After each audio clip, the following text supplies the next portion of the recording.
Everyone. Thank you all so much for joining us today, and welcome to the ABNY Young Professionals Boardroom Breakfast with First Deputy Public Advocate Nick E. Smith.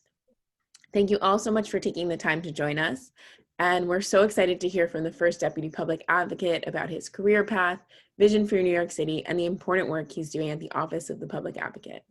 Before I pass over the screen, I'd like to welcome our young professional host, Deputy Manhattan Borough President Matthew S. Washington. Matthew was appointed the Deputy BP in September 2016, and prior to that, he served as Deputy Director at Friends of Hudson River Park, Executive Director, Friends of the High School of Environmental Studies, and Deputy Director of External Affairs at the Durst Organization. We feel lucky to have him as a member of our ABNY YP Steering Committee. Thank you so much to the Deputy Borough President, and a huge thank you to Deputy Public Advocate Nick E. Smith for speaking with us today.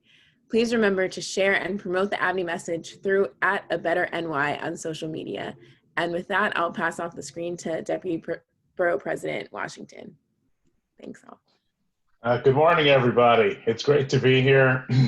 Thanks to ABNY, thanks to the entire team, to Sarah, Madeline, Laura, everyone at ABNY for putting this together. This is a pretty cool boardroom breakfast. I think this is probably my first boardroom breakfast from my bedroom, so it's exciting. I hope everybody has a bite to eat. Grab something. We just want to have a good time. Incredibly thrilled to have Nick with us today. Nick is a superstar in New York City. Some of his greatest claims to fame are being a husband and a father, and just an all-around great guy. So I'm just glad to have Nick with us, and we're just going to have some fun. Thanks, Sarah, for that introduction. One of my most important things is I'm a native New Yorker, born, bred, and buttered right here in New York City. I'm a kid from East Harlem, so still live in this city, which I love greatly. And, just looking forward to having a good time hearing from Nick. Nick and the Public Advocate have been up to a lot. 2020 has been a fascinating year for every single one of us. So much has happened in this year. I was just over the weekend talking with my wife, and I just said, man, do you remember when we had curfew in New York City? And it's almost out of my head. Everything feels like it was either really a long time ago or just 30 minutes ago. So 2020 has been an interesting year, so we're glad to have Nick here to just share what he's been up to and to talk about his career, his life, what's been going on, and what things he has to share with us. And then we'll jump into a Q&A. So please feel free to use the Q&A function, and we'll try to get to as many questions as we have time for during this morning's session. So Nick is just incredibly experienced. This is not his first time working with Jumaane Williams, who is the public advocate. He had his first tour with Jumaane when Jumaane was in the city council as a council member. So this is round two. Nick spent some time working in the de Blasio administration, working on everything. If it was housing, buildings, civil rights, youth development, public safety. Nick has really done it all. Truly is a public servant and somebody who cares deeply and understands the needs of communities and how to address those needs. He also spent some time doing some state work with Assemblymember Linda Rosenthal. And Nick joined us all the way from Cal Berkeley. I'm a big fan of the East Bay area, particularly. I'm an Oakland guy. People love San Francisco, but I'm really an Oakland guy. And so I love Oakland. I love the East Bay.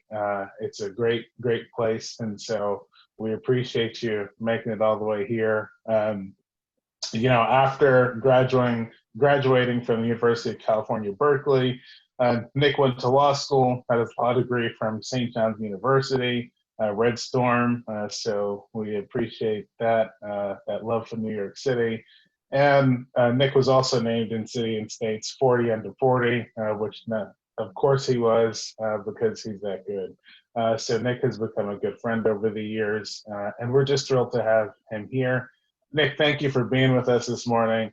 I appreciate the public advocate seal in your background. The only seal that I have is this S that's right there. That's the first letter of my initials, my wife's first name. S for Civi. So Nice.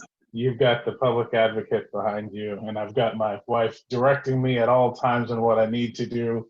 So I need a lot of direction. But Nick, thanks so much for spending this morning with us. We want to give you the floor, and we can't wait to hear from you. And then we're going to jump into some Q&A afterwards.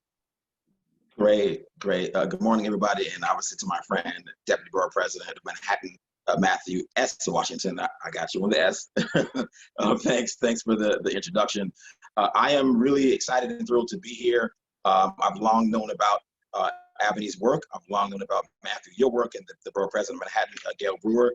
You all are just stalwarts in bringing about equity, not only in this borough, but in this city. Gail was a council member and leading on technology issues, and now you all are leading in the borough president's office. And I just want to say we see your work, and we thank you.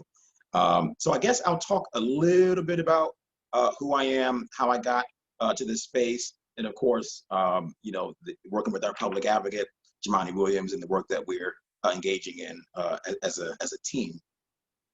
So as Matthew mentioned, I was originally born and raised in Los Angeles, and I went to undergrad at UC Berkeley. And I think in terms of public policy and politics, that all began actually, in Los Angeles. I think back to the year 2000, and there was a certain presidential election that happened that year.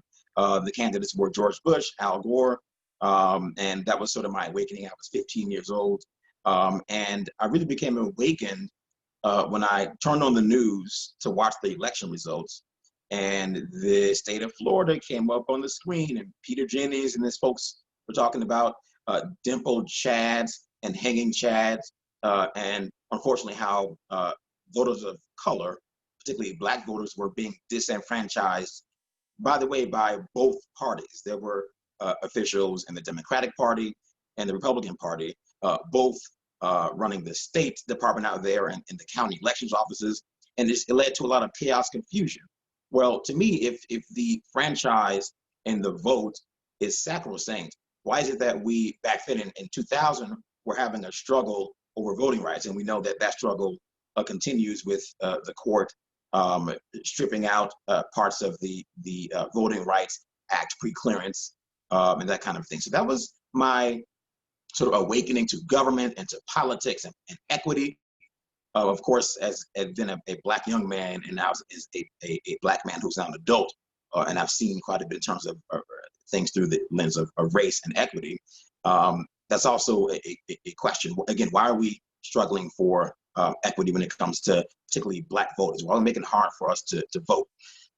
So that was the beginning for me. And this is when I really began to find my voice in this game of politics and policy. So immediately I just became hooked. So I was probably the only 15-year-old kid at that age who knew what C-SPAN was. I'm sure folks are surprised to hear that. Yes, I would turn on C-SPAN, watch these proceedings, watch the Senate, watch the House, watch the candidates debate, all that stuff at that age. So I knew that would become my career. I didn't know quite where it would land me, but I knew that would be my career path, and it has been. So after I went through, and that was high school. After high school, I did go to UC Berkeley. I majored in political science. And this is where I engaged in policy making for the first time. And it was such a privilege to be able to do it as a college student. Right when I got to campus, I met a council member who was the first openly gay, the most progressive council member in the city of Berkeley, who basically was recruiting students to speak out on and try to resolve some of the issues affecting us back then. And core to it was the issue of housing. We literally, back then in the Bay, had a housing crisis, to what we have now in New York City, where students were actually sleeping in the BART, the subway system out there. It's called BART. Why in a city of 120,000, where students make up 30,000, are there students not being able to afford a room or an apartment and having to resort to sleeping in the subway system? That is not hyperbole or exaggeration. So the councilman, Chris Worthington, said, you all need to get involved in city politics now, because even though you're new to the city, you're not new to these issues. And so I met with him. Long story short, he appointed me to what's called the Labor Commission, which out there it's advisory to the city council. So you can recommend laws to the council, and you are engaged with union folks and corporate management trying to resolve labor disputes in that city. So again, very long story short, that was when I got my first experience drafting laws, which has become my career. So we got done a sweatshop-free procurement law, which required the city, when we spend taxpayer dollars, to ensure that there were living wages paid and respect on the job for employees, et cetera. So that was a real education. Left California, moved to New York, and I've been here ever since. As Matthew said, went to law school at St. John's. Knew even in those 3 years that I would re-engage in public policy and politics. And so I've had a couple of roles since then. And I find myself now as first deputy public advocate, assisting our city's public advocate, Jamani Williams, execute his vision. And quickly, when it comes to what is the public advocate, why is the office important, why is it needed? And during the campaign, we heard a bunch of folks say that the public advocate's office is a waste of money, it's powerless, etc. But if you look at what the quote unquote founders of this office in the '89 charter were thinking, they knew that we had a mayor, a strong mayor. They knew that we had a controller who was responsible for our pension system, protecting our teachers and our firefighters and others in terms of pensions. But there needed to be another office where actually people of color would have an easier chance, so to speak, to win a citywide office. It had been, up until that time, difficult for people of color to win a citywide office. And of course, we had Mayor Deakins in office and his great record of achievement. But this office was created to ensure that there were a diverse representation at the citywide level. So this office was created in 1989 with the vision of being the city's watchdog, the city's ombudsman. So the goal really is to make sure that where there are centers of power, so in the mayor's office and the deputy mayors and the commissioners, that this office, one, oversees those agencies, those mayoral agencies in terms of their programs, and ensure they're being run effectively and that they are responsive to the people of this city. So that's why the office was created. And so there's been several public advocates, and each one molds the office to her or his vision. This public advocate's vision is to really try to bring about equity. And if we look at what we've seen in recent months, whether it's this devastating COVID-19 crisis, where we see people of color, and that's Black and brown New Yorkers, really being the bulk of the frontline workers, the unfortunate majority in the positive cases, the unfortunate majority of fatalities. And then we shift over to police violence and the murder of George Floyd. And of course, in New York City, unfortunately, the murder of Eric Garner. We see that this office is critical in raising up those issues and trying to push where we can the NYPD, the mayor, the administration writ large, and other powers to move in a direction of equity, to ensure that we stop engaging in excessive use of force that often lead to sometimes fatal encounters. That is the value of this office. And this office has several divisions, and I'll stop all this talking. But we have the public advocate, myself, then we have 5 deputy public advocates who are issue-specific organizers and policy leads. So when it comes to issues of housing or education, school reopenings is a core issue right now, or infrastructure, construction safety remains an issue. When it comes to those key issues, we have 5 deputies that are appointed to lead on those issues. So my role is to help set the vision for the office in collaboration with our public advocate, and to make sure that we are being responsive to the people of the city. So it is a critical office, and we should not get rid of it. We should strengthen the office.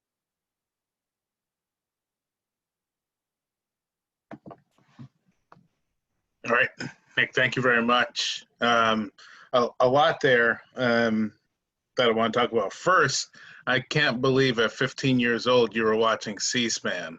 I think at 15 years old, if I turned on C-SPAN, it was to help me go to sleep, not to consume what was happening. So impressive note.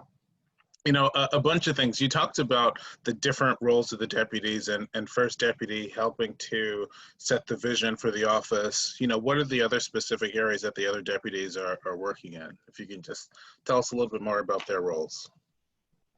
Sure, sure. So when I mentioned the deputy public advocates are organizers and policy leads, I'll give you one core example. We have a census undercount all around this city. So one of our deputy public advocates, Jamela Rose, is the DPA for civic engagement and community empowerment. Her role is to ensure that we double down, and I know ABNY is central on this as well, of the importance of filling out that census. The census means, for example, you know, when we saw the COVID-19 crisis, we saw an issue with hospital beds across the state and including in New York City. Well, if you fill that census out, we literally have the ability to grab more federal dollars from DC and literally build more hospital beds so that we're in this, if you're in a space of crisis, the money's already in DC. And if we have leadership that is focused on building hospitals and building those beds, we're better able to respond. So civic empowerment is one of the five. We have four others in education, infrastructure, et cetera. So there's 5 DPAs. And I encourage folks to check out our site at advocate.nyc.gov, and that goes into more of the duties of the 5 issue area DPAs. Awesome, thank you very much. And I also want to thank Laura for putting a link in for the 2020 census. It's important. Clearly, First Deputy Public Advocate Nick E. Smith, and the team are working on the census. It's important. Fill it out. Encourage your friends to do that. Let's get it done. Nick, I want to jump back to your early days of politics. You know, when you realized in the year 2000, a lot of things were happening, and you know, you said that you felt like Black people were being disenfranchised by both parties. We're 2 decades later. How do you feel about the role of Black people and how each party is responding to the Black community with everything going on? I'd love to hear your thoughts. Yeah, that's a great question. I would say, you know, what Black folks in this country have, you know, we are incredibly strong people, amazing culture, amazing record of accomplishment in every area of life, but we still face systemic inequities and racism virtually in every area of life, whether it's housing, we continue to see segregation and redlining and lack of access to mortgages, whether it's education, where many of us attend underperforming schools because in part those schools are historically underfunded, and we can look at what's called the Campaign for Fiscal Equity as recent court activity acknowledging that disparity, and it's up to our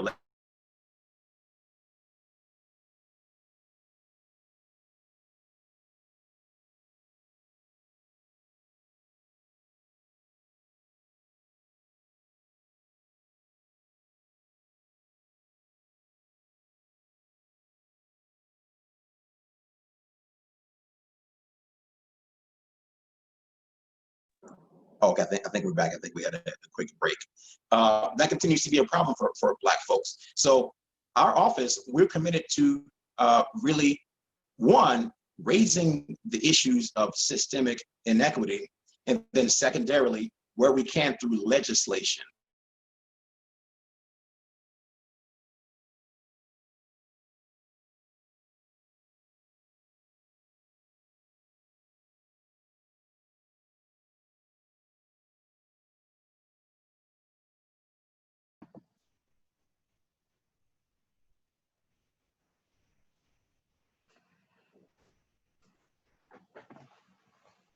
All right.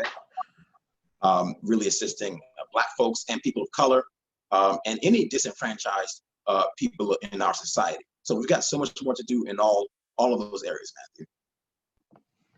Thank you. And we lost a little bit of that. We had lost a signal.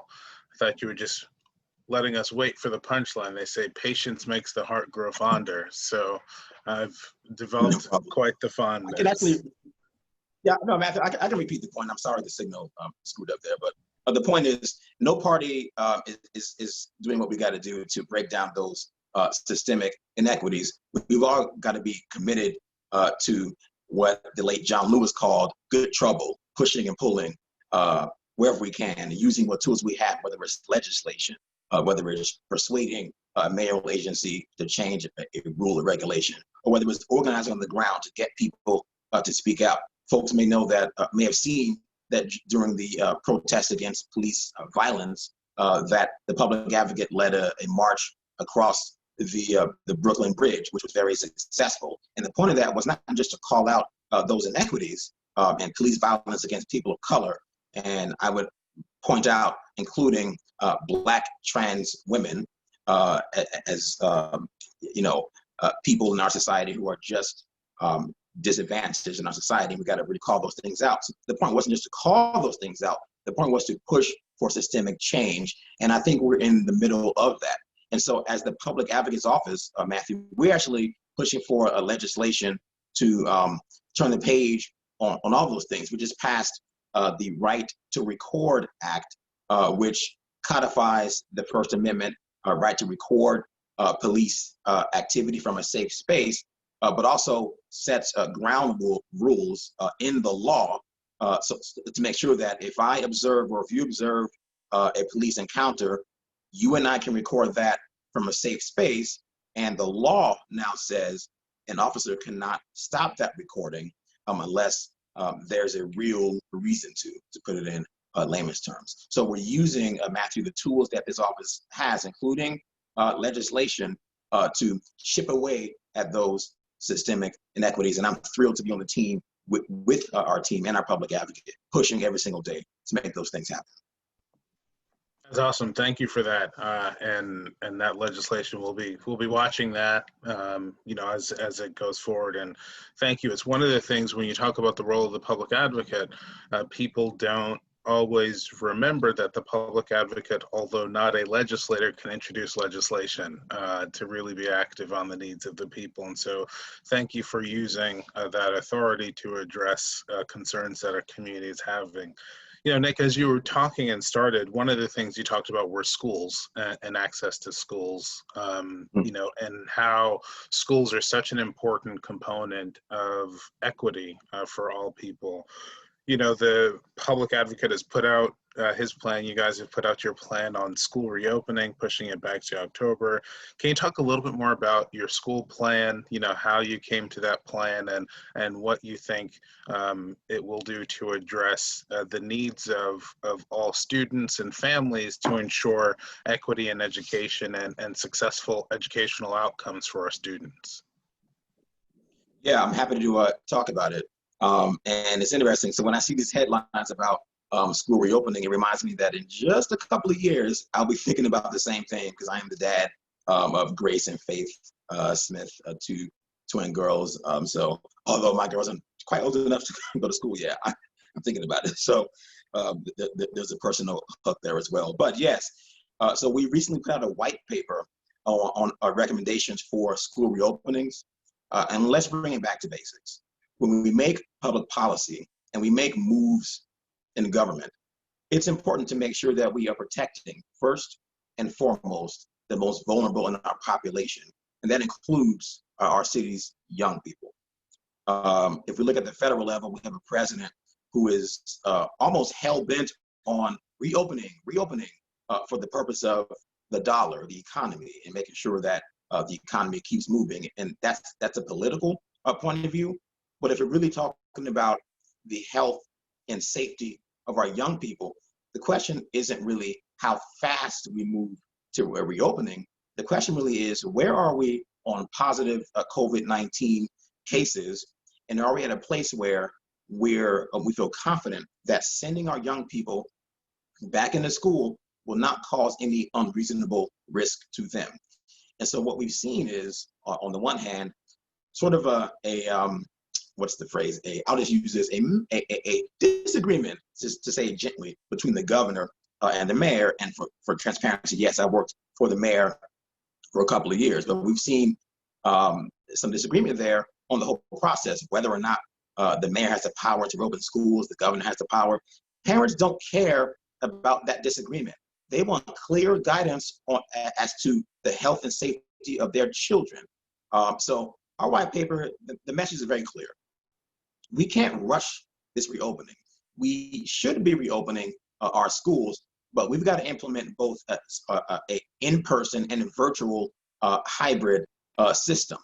So if we don't get to a place where cases go down and it's safe to bring students back, we've got to go virtual. But right now, the white paper calls for a hybrid, the option of in-person or virtual schooling, and starting with our younger students, because the science says, and science is always changing, but we feel confident enough in the thinking that if we phase the reopening and we just start with allowing our older students to go to school from home, and potentially allowing some of our younger students to re-enter the schools at some point in the future, possibly October, then that is a great way of phasing in our reopening of the schools. But even before that, though, there's some critical steps that need to happen. Just today, there was news that out of 1,500 school buildings, about 680 of them, I think, have faulty ventilation systems. Well, DOE needs time to fix those vent systems because people need clean air to breathe, particularly because of the possibility that some of our young people may go back to a school and have COVID-19. So we need time to fix our schools' infrastructure and to hire additional staff. There's concern with our teachers' unions, there's concern with our faculty, and of course our students and us in government about reopening, and that is a part and parcel of it. So the white paper says, let's not focus on a September arbitrary deadline because that's traditionally when schools open. Let's make sure that we spend the time to get these tools in place. And that includes, by the way, Matthew, making sure that we have childcare options for parents when we reopen our schools. And that should run in tandem with our parents going back to work. We don't want our parents going back to work and them having no options for childcare. So those are critical pillars of the white paper, and we look forward to working with the mayor and DOE and our partners in the council to make that happen. Thank you for that. And, as we talk about sort of reopening schools and other things and making sure parents have access to healthcare, we can all see that you're in your office. So how is the public advocate's office addressing reopening, getting back into the office, and, what's happening just on the home front for you guys? Yeah, I love the question. So back in March when we didn't know really what COVID-19 was, that is in its scope and scale, we actually took pretty decisive action and implemented a work from home policy. We were one of the first city agencies to do so because again, our goal number one is to protect the health and safety of our team. So that's something we did very quickly. And we also called for the closing down of our city schools. It turns out that sometimes things get delayed, but we were out very early on that. And eventually our colleagues in government caught up to that. But I think, and it's funny because I was on a panel a few weeks ago and someone said, well, Nick, you bringing that up sounds like nothing more than Monday morning quarterbacking. I'm not sure that makes the most sense, where we saw some of the science, even though it was a moving target, but we took decisive action to protect our team. And so when we talk about your question about reopening, we're going to look at the science. It isn't about rushing back into the physical space. Our team is online. We're taking complaints about city services as we are charter mandated to do. We are responding to the issues that the people bring to us, and the public advocates agenda, and we are on the job. So at some point in the future, yes, we'll reopen the physical office, but we've been on the job every single day since COVID-19 began. And our team takes pleasure in doing so because we all are in public service to assist 8.5 million people of this city. Awesome, thank you. I want to shift a little bit, but also really talking about, supporting businesses. We do have a question from Eric McFadden, and I think it's an interesting one. So let me just read the question.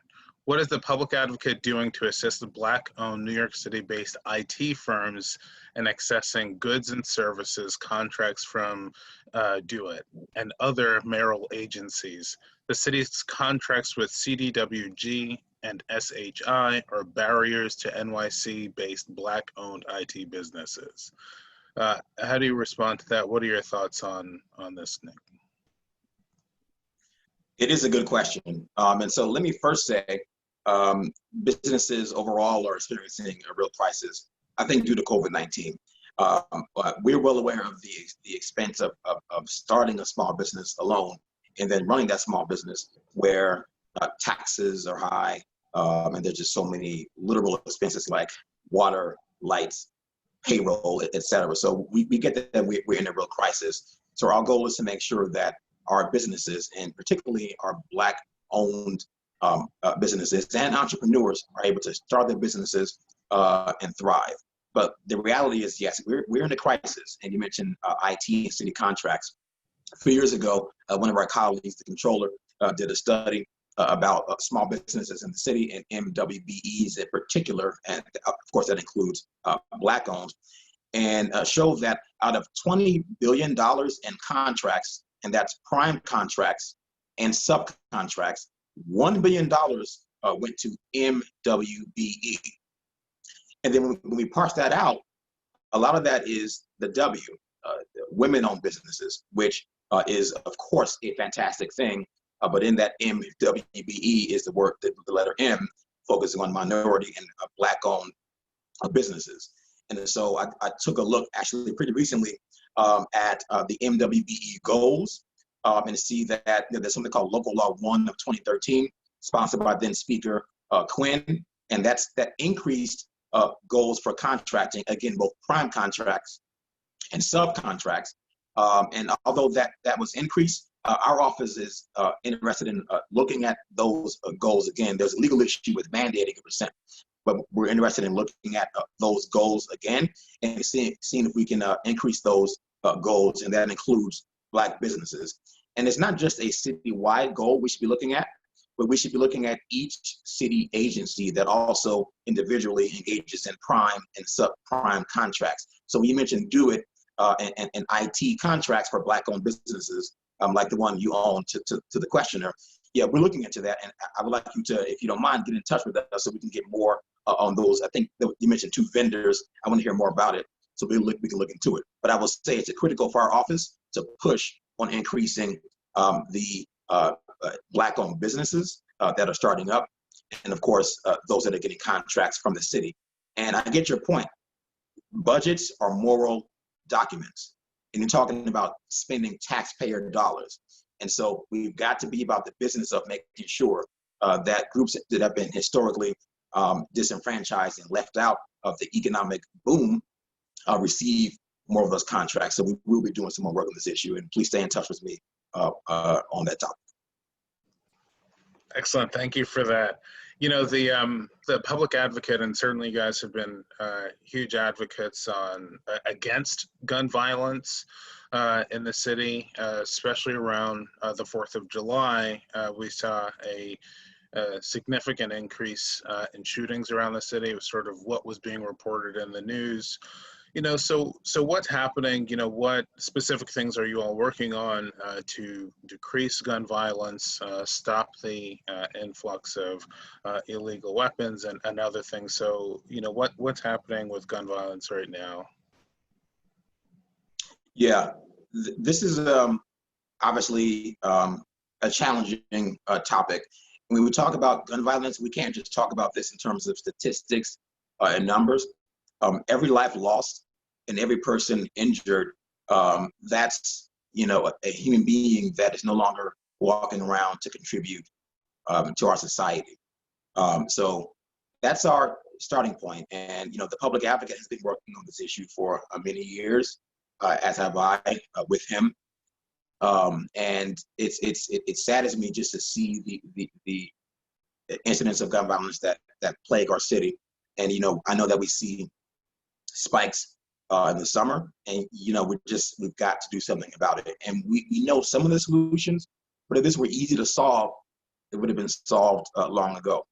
We look at this in the two parts. We look at this in terms of the supply of guns, which you mentioned, in terms of gun violence, and then the demand for gun violence.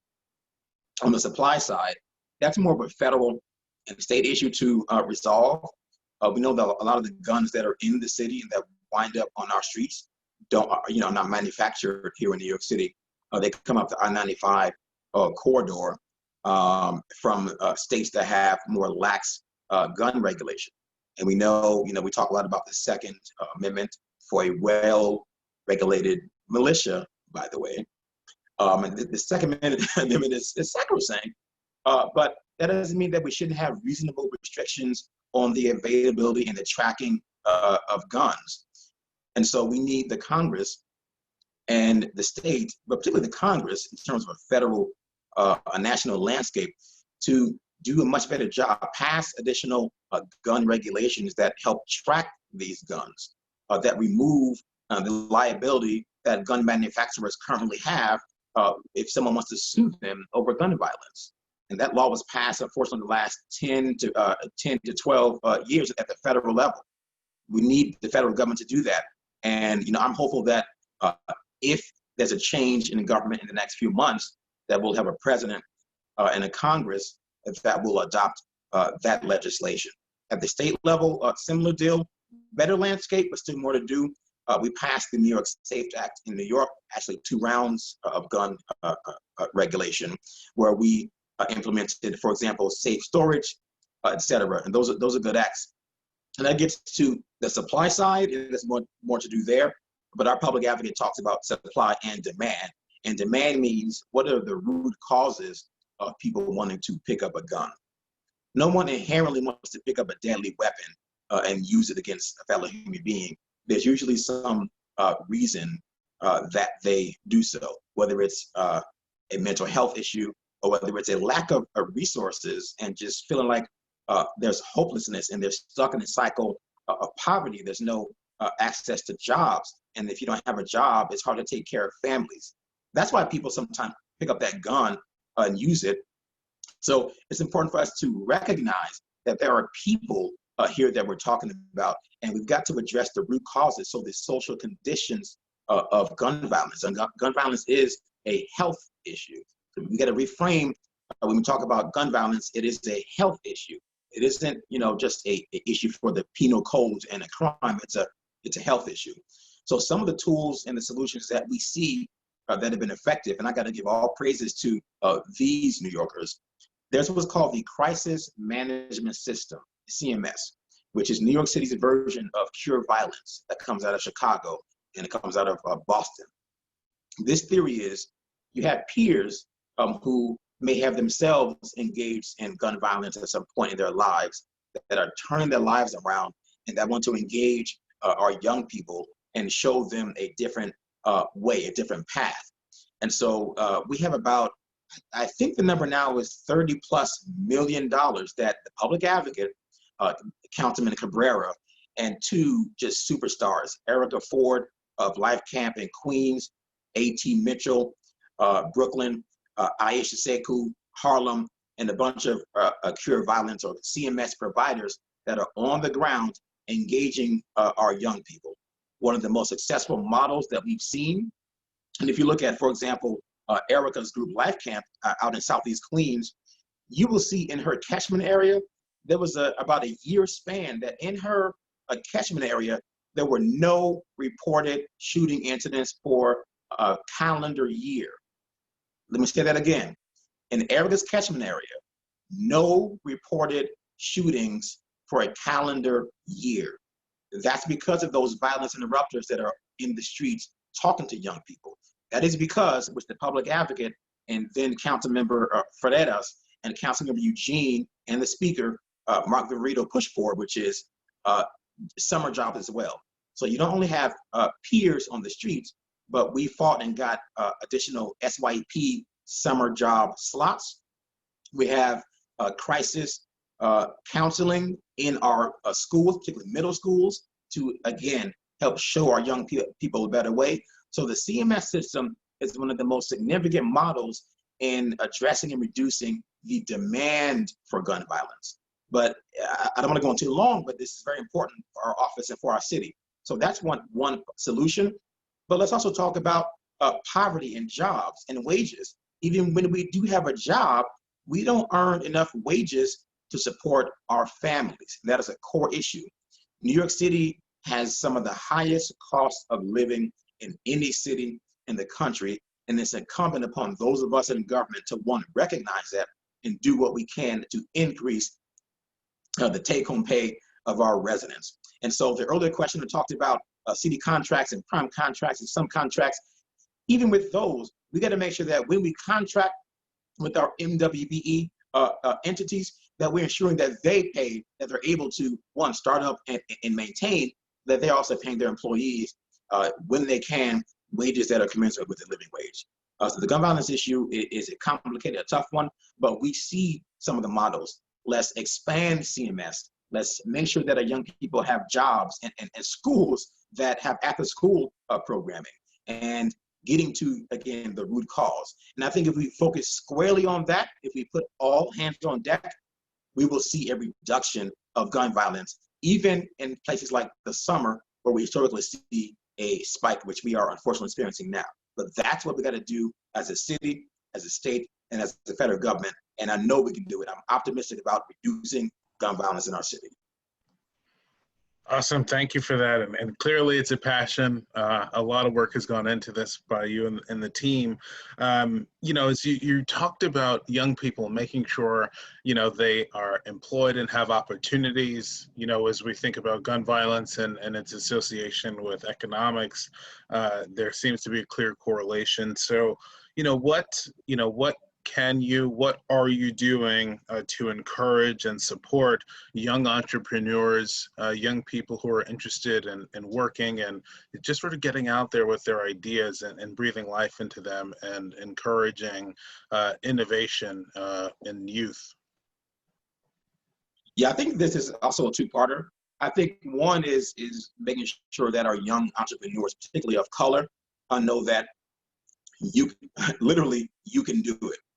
This is, in fact, to use a tired cliche, but it's true, the land of opportunity. And when you have an idea, particularly, and again, the question earlier mentioned IT, when you have an idea, don't think that because it requires finances and startup money and seed money that you can't do it.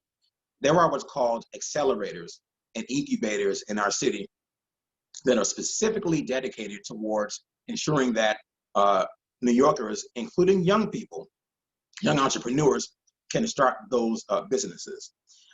There is a city agency called SBS, and that there are partners with entrepreneurs and communicating those resources and helping you see through the process. So again, on the messaging alone, our entrepreneurs and young people should know that there are resources available to help you incorporate your entity. So for example, chartering your company as an LLC or whatever legal form you need, explain to you what legal resources exist to help you do that, finding seed money, and there's some nonprofit seed money, there's some government seed money. These tools exist. It's literally a matter of making sure that entrepreneurs are aware of the opportunities. And I know that ABNY is part and parcel of helping bring about awareness. So we would love to keep working with ABNY, our partners in SBS, incubators and accelerators to make sure that we help our entrepreneurs start up and thrive. And I mentioned earlier the issue of costs. We want to know from you. Part of our job is to listen and to help resolve. So tell us, tweet us, email us, get on the phone with us. Let us know what are the pressures that you face as an entrepreneur when it comes to startup, when it comes to procuring space, when it comes to keeping your space, that's rent, Let us know those pressures so we can help push and pull. There's a bill in the council called the Small Business Justice Survivor Act. That's not our bill, but that's I think that's it was Councilmember Chen. I forget who has it now, but that bill is dedicated to making sure that when you are in a space, renting a space, that you have an easier time negotiating your lease renewal with the landlord. So again, there are so many tools available. It's about communicating it, and we want to do that in our office, and we will continue to do so. And that's a fantastic question, Matthew. Awesome. Was not original question. Somebody submitted, but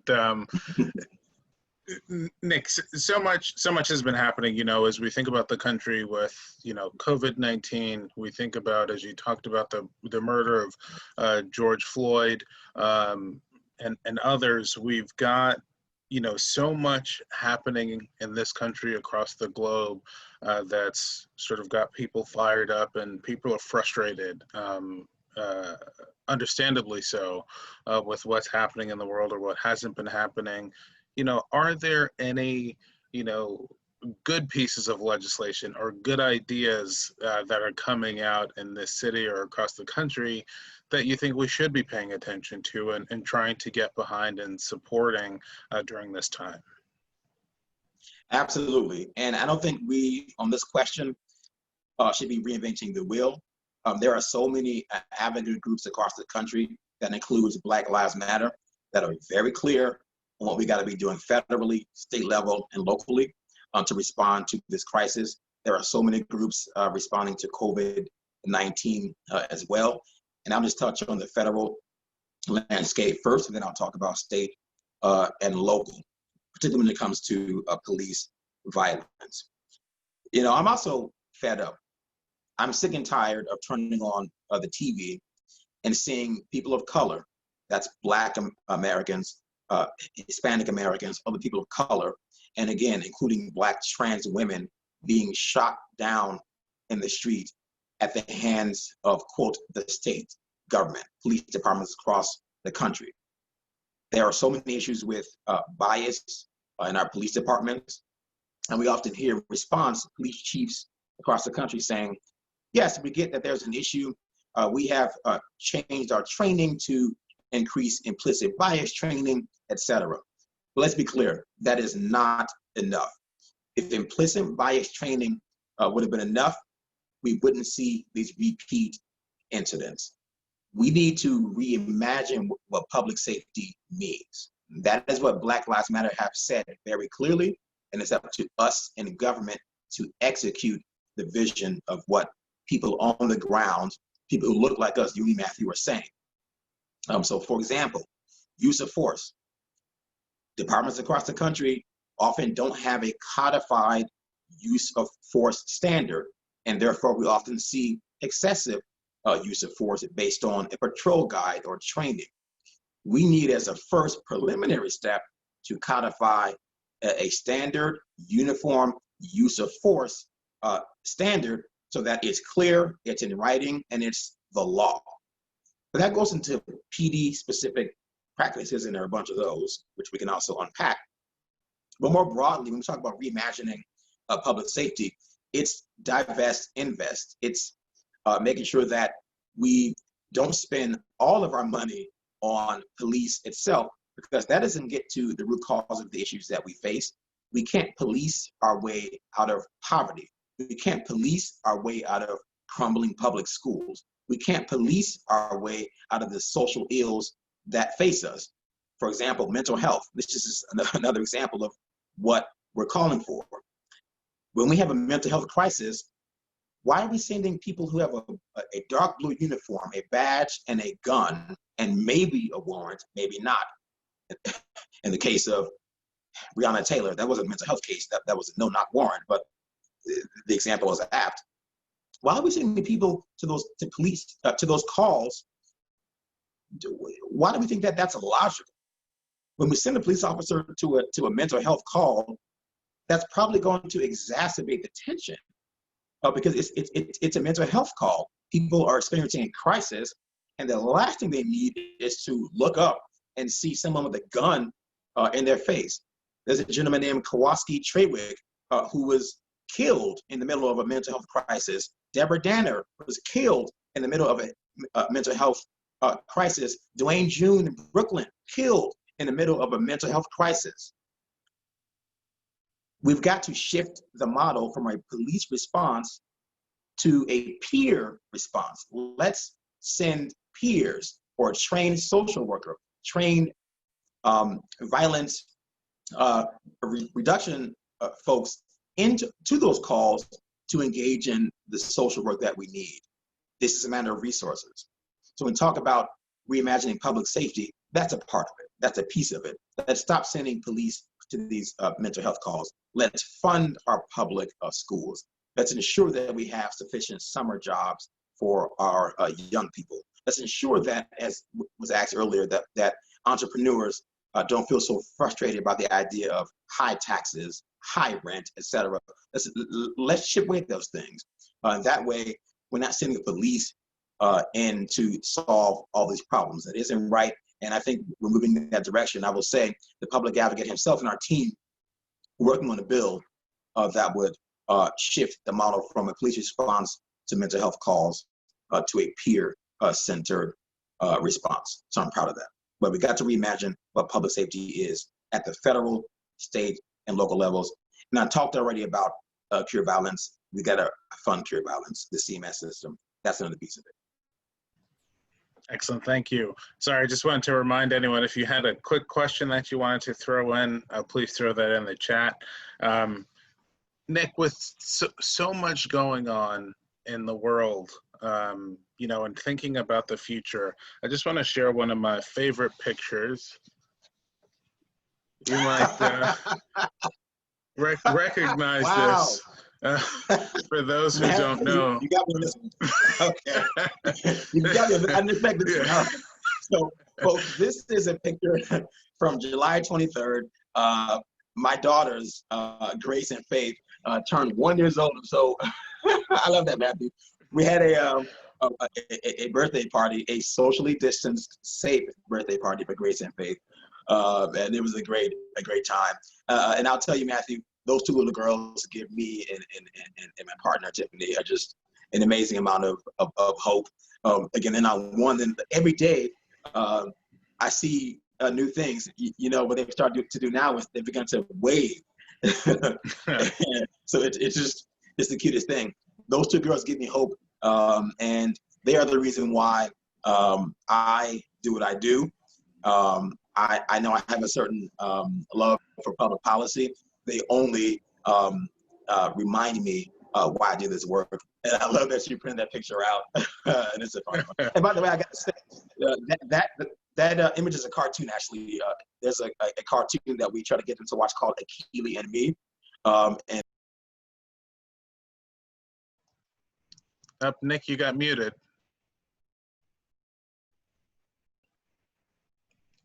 Hey, Nick, you're muted. Oh, I think I was muted. You got me, Matthew. You got me. You know, I figured it was important to pull that one out because, you know, ultimately the work that you're doing in public service, it's about families, and families are important. Your girls were born in 2019, and in the year 2020, the world changed, and certainly you're thinking about their future and how their future is impacted by everything that's happening. But it's a beautiful picture of you representing your beautiful girls. So thank you for doing that, and thank you for being a good father. Thank you for putting that picture out. Yeah. It's a good one. You know, I think to wrap up, I just want to ask this. You know, this is a young professionals moment, and just want to get your thoughts and your push. You know, what advice would you give to young professionals who are interested in being more civically engaged, or, you know, engaged in different ways? You know, what are those final thoughts, that final advice recommendation as we look towards the future of our own professions and trying to make our city a much better place? I'm 35 years old. Obviously, I grew up in this country looking at a lot of the beauties of our country. It's not all dour. I think, you know, there's just such life is an amazing thing, and it's not to be taken for granted. But and it's also important to be of a life of service to each other. And in that process, it's important to find your niche and find your voice. And the public advocate's life, my life, Matthew, your life as the deputy borough president of Manhattan, and again, kudos to you and your work in the BP's office. It's about us finding our station in life. For me, it happens to be using whatever skills I have to change public policy. So once we find our niche and station, pursue it. I know how challenging it is when you're sitting at home with a computer looking for a job. And if you're interested, for example, politics and policy, how difficult you may think it is to find a role that works for you. Don't be dissuaded from it. You can and will find success. Just be persistent and dedicated. None of us are perfect. The road, the road is not a straight line.